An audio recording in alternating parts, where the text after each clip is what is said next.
Assalamualaikum warahmatullahi wabarakatuh. Bagaimana kabarnya anak-anakku? Alhamdulillah, tentu semuanya dalam keadaan sehat. Sehingga pada hari ini kita bisa mengikuti pembelajaran IPS. Pada materi kali ini, Ibu Guru akan menyampaikan materi mengenai kerajaan-kerajaan Hindu-Buddha di Indonesia. Tujuan pembelajaran: setelah mengikuti pembelajaran, diharapkan siswa dapat mengidentifikasi kerajaan-kerajaan Hindu-Buddha di Indonesia, mendeskripsikan peninggalan-peninggalan masa Hindu-Buddha di Indonesia. Kerajaan-kerajaan Hindu-Buddha. Yang pertama, Kerajaan Kutai. Kerajaan Kutai berdiri sekitar abad ke-5, terletak di Muara Kaman, Kalimantan Timur, tepatnya di hulu Sungai Mahakam. Sumber utama mengetahui sejarah Kerajaan Kutai adalah Prasasti Yupa. Raja yang pernah memerintah Kerajaan Kutai yaitu Kudungga, Aswawarman, Mulawarman. Kedua, Kerajaan Tarumanegara. Kerajaan Tarumanegara merupakan kerajaan tertua di Pulau Jawa.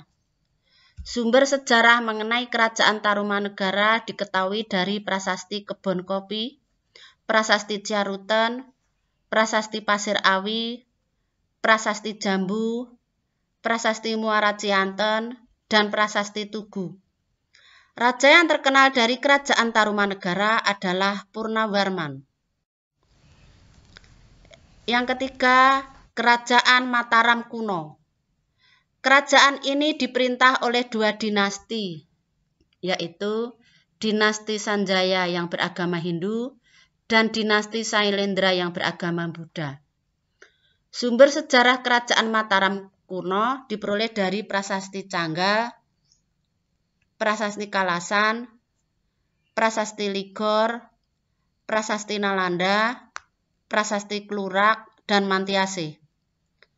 Raja yang memerintah adalah Raja Sana, Raja Sanjaya, Rakai Panangkaran, Rakai Pikatan, Dyah Balitung. Keempat, Kerajaan Medang. Sumber sejarah yang berkenaan dengan Kerajaan Medang di Jawa Timur antara lain Prasasti Pucangan, Prasasti Limus, Prasasti Wurara, Prasasti Anjuk Ladang, dan Prasasti Pradah. Pendiri Kerajaan Medang di Jawa Timur adalah Mpu Sendok. Setelah Mpu Sendok meninggal, ia digantikan oleh putranya Isyana Tunggawijaya. Kelima, Kerajaan Kediri. Sumber sejarah Kerajaan Kediri antara lain Padelegan, Prasasti Panumbangan, Prasasti Hantang, Prasasti Talan, dan Prasasti Desa Jepun. Raja-raja yang memerintah di Kediri antara lain Jayawarsa, Jayabaya, Sarwawera, Gandara, Kamiswara, dan Kertajaya. Yang keenam, Kerajaan Singosari. Kerajaan Singosari didirikan oleh Ken Arok. Sumber sejarah Kerajaan Singosari antara lain diperoleh dari Kitab Pararaton, Kitab Negara Kertagama, dan beberapa prasasti seperti Balawi, Maribong, Kusmala, dan Mula Malurung. Raja yang berkuasa di Singosari antara lain Sri Ranggah Rajasa Sang Amurwabhumi atau Ken Arok, Anusapati, Tohjaya, Ranggawuni, dan mencapai puncak kejayaan pada masa pemerintahan Kertanegara. Yang ketujuh, Kerajaan Majapahit. Kerajaan Majapahit didirikan oleh Raden Wijaya. Sumber sejarah Kerajaan Majapahit diperoleh dari Kitab Pararaton, Kitab Sotasoma, dan Kitab Negara Kertagama. Selain itu juga Prasasti Gunung Butak, Prasasti Kudadu, Prasasti Belambangan, dan Prasasti Langgaran. Raja yang pernah memerintah Majapahit yaitu Kertarajasa Jayawardhana, Jayanegara, Tribhuwana Tunggadewi, dan mencapai puncak kejayaan pada masa pemerintahan Hayam Wuruk. Yang kedelapan, Kerajaan Sriwijaya. Sumber sejarah Kerajaan Sriwijaya diperoleh dari dua sumber, yaitu prasasti yang dari luar negeri dan yang dari dalam negeri. Prasasti dalam negeri yaitu Prasasti Kedukan Bukit, Prasasti Talang Tua, Prasasti Telaga Batu, Prasasti Kota Kapur, Prasasti Karangberahi, Prasasti Palasema. Adapun prasasti yang dari luar negeri yaitu Prasasti Ligor, Prasasti Nalanda, Prasasti Kanton. Kerajaan Sriwijaya pernah menjadi pusat kegiatan ilmiah agama Buddha. Raja yang memerintah yang terkenal yaitu dari Kerajaan Sriwijaya adalah Balaputradewa.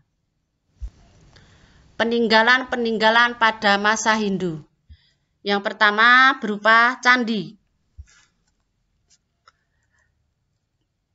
Candi Prambanan contoh adalah peninggalan pada masa Hindu.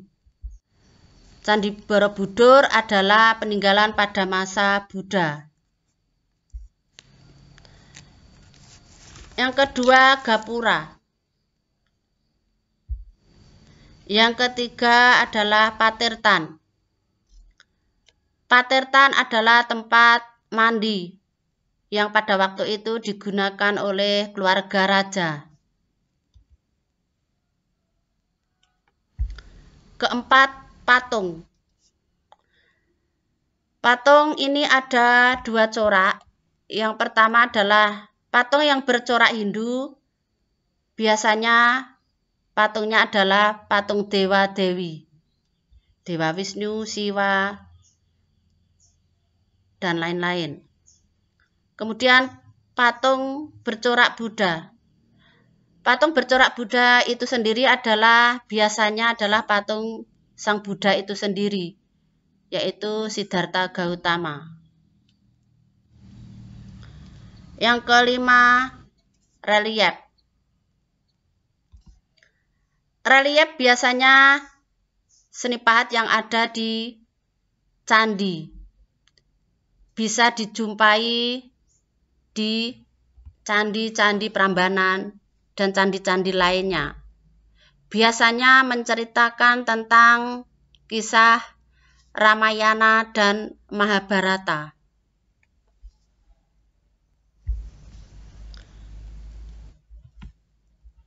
Yang keenam adalah prasasti. Prasasti ini adalah tulisan yang ada di dalam batu.